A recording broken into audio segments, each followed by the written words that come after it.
श्री राम, आज 27 फरवरी 2024 एक नई कहानी के साथ आपके साथ जुड़ा हूँ।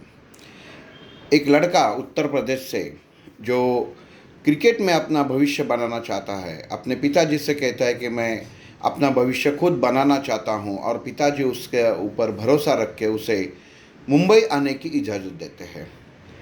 उत्तर प्रदेश में एक गोलगप्पे की ठेला चलाते हुए और एक किराना माल के दुकान में, बनिया के दुकान में काम करते हुए पिताजी अपने बेटे के ऊपर भरोसा रखते हैं और बेटा अकेला मुंबई चला आता है। लेकिन कहाँ पे गुजारा करे? मुंबई के आज़ाद मैदान के बाहर कुछ फल विक्रेता के हाथ में वो काम करना शुरू कर देता है। धीरे धीरे वहाँ पे गोलगप्पे बेचना भी वो शुरू करता है। थोड़े से घर से लाए हुए पैसों से वो गोलगप्पे का साहित्य खरीद कर वहाँ पे गोलगप्पे का एक ठेला लगा देता है और स्टेडियम के बाहर वो बेचना शुरू कर देता है। लेकिन उसकी मंजिल थी कि ये स्टेडियम के अंदर जाके क्रिकेट खेल रहा है। बहुत दिन चले जाते हैं लेकिन कुछ होता नहीं है, लेकिन उम्मीद नहीं हारता। रोज़ देखता है कि बहुत सारे लड़के आते हैं, उसके यहाँ पे क्रिकेट के प्रैक्टिस करते चले जाते हैं। और ऐसे ही एक दिन में पहचान में वही ग्राउंड के ग्राउंडमैन सुलेमान से उसकी मुलाकात हो जाती है। उसे भी कहता है कि आप अगर मुझे ये क्रिकेट में थोड़ी सी मदद करेंगे, देखने के लिए मदद करेंगे, तो आपकी बहुत मेहरबानी हो जाएगी। कहते हैं ना कि भगवान सही इंसान को सही तरीके से मिला ही देता है, और वो सुलेमान जी उसे अंदर ग्राउंड में एक कोने में, जहाँ पे एक टेंट जैसा था रहने के लिए, वहाँ पे रहने की इजाज़त दे देते हैं। जो बंदा लड़का वहाँ पे आता है वो टेंट में रहकर दिन भर देखता है कि क्या है, कैसे खेल रहे हैं, और बीच के समय में जाके शाम को पानी पूरी बेचता था, गोलगप्पे बेचता था, फल बेचता था, और ऐसे करके ज़िंदगी कट रही थी। लेकिन खाली देखने से कुछ नहीं होने वाला था। तो थोड़ा थोड़ा जब क्रिकेट की बाकी के लोगों की, बाकी के लड़कों की जब प्रैक्टिस ख़त्म हो जाती थी, तो किसी से परमिशन लेके, इजाज़त लेके वो थोड़ा सा उसके बैट का इस्तेमाल करता था। और बाद में ग्राउंडमैन थे, उन्होंने पहचान लिया कि इसे कुछ एक बैट की ज़रूरत है, तो उसने एक क्रिकेटर ने फेंकी हुई बैट भी उसको दे दी।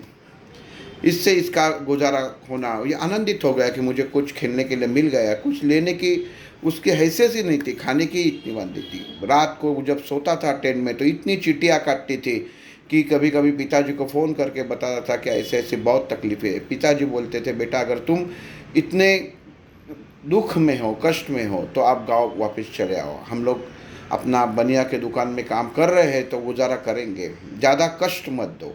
लेकिन बच्चे तो हारने वाला नहीं था। वो धीरे धीरे वहाँ से देख के, जब क्रिकेट का खेल ख़त्म होता था, तो ये जो पड़ा हुआ मटेरियल है उससे प्रैक्टिस करना शुरू कर देता था।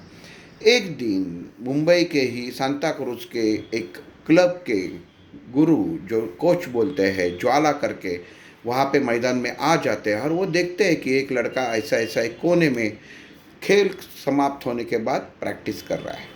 और वो उसकी जो शैली है उससे प्रभावित हो जाते हैं और उससे जाके उसको पूछते हैं कि तुम्हारा नाम क्या है, कहाँ रहते हो?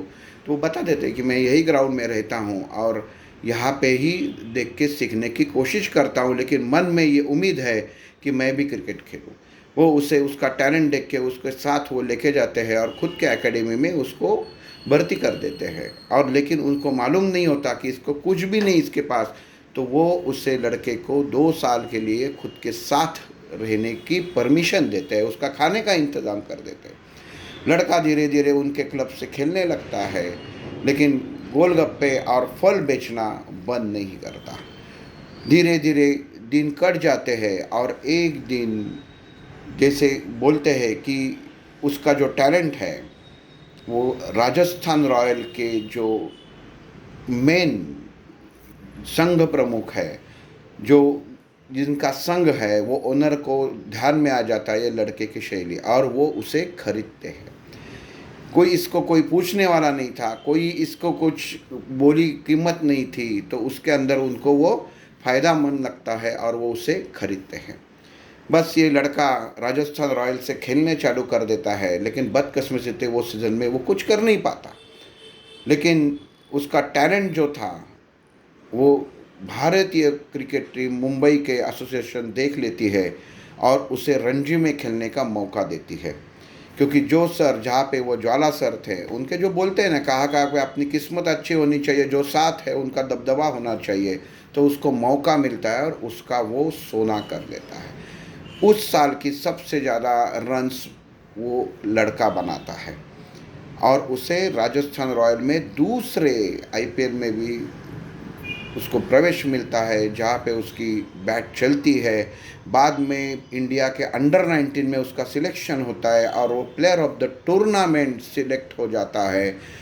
केवल राजस्थान रॉयल के जो भरूचा करके कोच है, ओनर है, वो उसको बोलते हैं कि तुम शॉट पे ध्यान दो, बस एक शॉट सीखने के लिए तुमको 300 बार गलतियां करना है, तो भी कोई दिक्कत नहीं।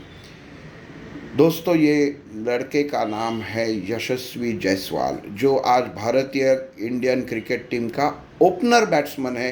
अभी आपने हाल ही में देखा रहेगा कि इंग्लैंड के साथ उसने जब ओपनिंग की तो शतक बनाए, और उसकी खेल की शैली क्या है, जो बोलते हैं, कहानी इसके लिए बता रहा हूँ कि ज़िंदगी में कोई भी मौका भगवान देता है, कष्ट तो सबको करना पड़ता है। इसने जो कष्ट किया वो हम लोगों को मालूम नहीं होता। हम लोग कोई प्लेयर के पीछे क्या चल रहा है, वो कैसे यहाँ तक मुकाम तक पहुँचता है, वो हम लोग कभी सोचते नहीं है। लेकिन यशस्वी जायसवाल वो खिलाड़ी है, वो प्लेयर है जो ज़िंदगी की लड़ाई खुद लड़के 10 की उम्र में घर से बाहर आके उसने खुद की ज़िंदगी जी ली है, खुद के पैसे खुद कमाए हैं, बहुत दिनों तक उसको भूखा रहना पड़ा। ये सब उसने सह लिया, किसी के सामने हाथ नहीं फैलाए, और आज वो यशस्वी ही है। ज़िंदगी में कोई भी काम करो, अगर आप मन से करोगे, उसके अंदर आपके कष्ट खर्च करोगे, तो एक ना एक दिन भगवान आपको वहाँ पे बिठा देता है जहाँ पे आज लोग उसके साथ तस्वीर खींचने के लिए तड़प रहे हैं। दोस्तों, ये कहानी है एक सक्सेसफुल इंसान की। हम लोग हमारे बच्चों को सिखाते हैं, सब उनको हाथ में दे देते हैं, लेकिन बच्चे को उनकी कीमत नहीं रहती। उनको ये कहानी बताना और सुनाना बहुत ज़रूरी है कि अगर आपको सक्सेस मिलना है तो केवल माँ बाप के पैसों से नहीं, आप खुद को कष्ट करना ही पड़ेगा। भगवान आपको वो जगह जाके बिठा देगा जहाँ लोग आपका इंतज़ार कर रहे हैं, आपके साथ आपकी छवि लेने के लिए। बस यही थी आज की कहानी। कल एक नई कहानी के साथ मिलेंगे। आपका दिन शुभ हो। जय श्री राम।